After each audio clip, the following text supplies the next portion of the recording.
Koruğum gerek. Zачем görürsün? Денсаулығын Жазыңыз. Жазыңыз да қол қойыңыз. Қол қойыңыз мына жерге. Қағазға көшірген. қараңдар мен айтайын. Девочки, скажите, профессор Кунеевты білесіздер ғой, я? Единственный профессор, который доказал, послушайте меня, который доказал лимфоденит диагноз, это единственное доказательство АКДС-тан, енді тем более, ол балама ешкім кепілдік берген жоқ. Қазір у нас лимфоденит, баланың үстінде образование бар, который наружу выпирает. И қандай кепіл беріп жатсыздар сендер маған. Сендер даже элементарно о баланы даже қолдарына алып даже емдемейсіздер сендер. Айтайын, жылына 2 месяц сендер емдеу керексіздер, қолға алып. Сендер не то, что даже қалтадан сұрамайсыздар о баланы. Ақшаға беріп кеткендер. Сендер қандай кепілді айтып отырсыздар, айтыңдар маған. Қандай кепіл? Ребенок когда как вот так скакал на столе, судороги болып, 4 күн үйі откачивали. Реанимацияда. Кім кепіл берді? Ешкімде кепіл берген жоқ. Сен де кепіл бере алмайсың. Так что ученый маған әңгіме айтпай ақ қой, түсінің ба? Қысып отырсыздар. Сой шықсын. Сой әрқайсыңызға қолға жазсыз. Қолға бәрі жасын қолға кепілдік береміз балаға. Бара қандай кепіл айтып отырсың? Сендер ол баланың даже жағдайын сұрап білмейсіздер қалай болып жатқанын. Неше жыл өмірі бар екенін де білмейсіздер. Ешкімнің ешқандай шаруасы жоқ ол жерде. Кепіл айтып отырсың, қайдағы кепіл айтып отырсың сен?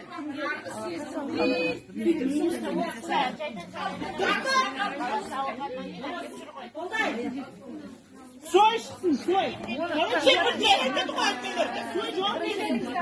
Мен білемін қандай кепіл береді. Шығып кеткеннен кейін қазір айтасыңдар, до свидания деп. Қаншама күйіп қалғанда қаншама мүгедек болған жоқ па? Қайсысы біреу мойнына алып шығады? Потому что қолға жазып алып, вот и все. Ертең сосын көршілік па? Ертең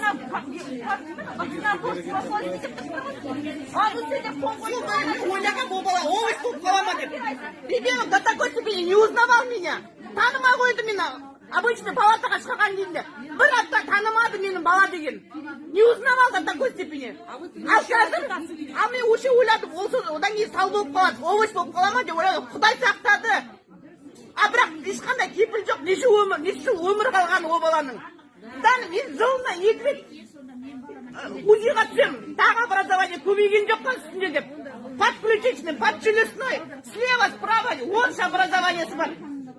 Сендер оның онда шаруаларыңыз жоқ. Сендерге қазір именно привить келген вакцинаны балаларға опыт жасайын деп осылай істеп отырсыңдар. План орындау керек. План орындау керек. А баланы біз не дадим в обиду наших детей, остальных. 6 баланың уже 2-і пострадал. Почему я должна страдать? Балалардың кеп... Отыр деп айтасыңдар, сетта, еще солма бар кепілдерін. Кабинеттің сыртындағы полчаса посидите, чтобы ребенок себя нормально. А вдруг сдохнет деген, солма кепілін. 3-4 күннің ішінде 8 жасар қыз қайтыс болды. Коронавирус деп. Аппендицитан қайтыс болды. Сол ата-анаға не айтасыз? Но это неправда. Завтра вынуждены будем. Я? Вот. Зачем вы сами себе врете? Бәрі қазақтың адамысында бәрінің балалары бар. Қалай сендер өздеріңіз вакцинаны? А нам это заставляете. Это вы только сейчас говорите, что это вредно. Какая разница? Они там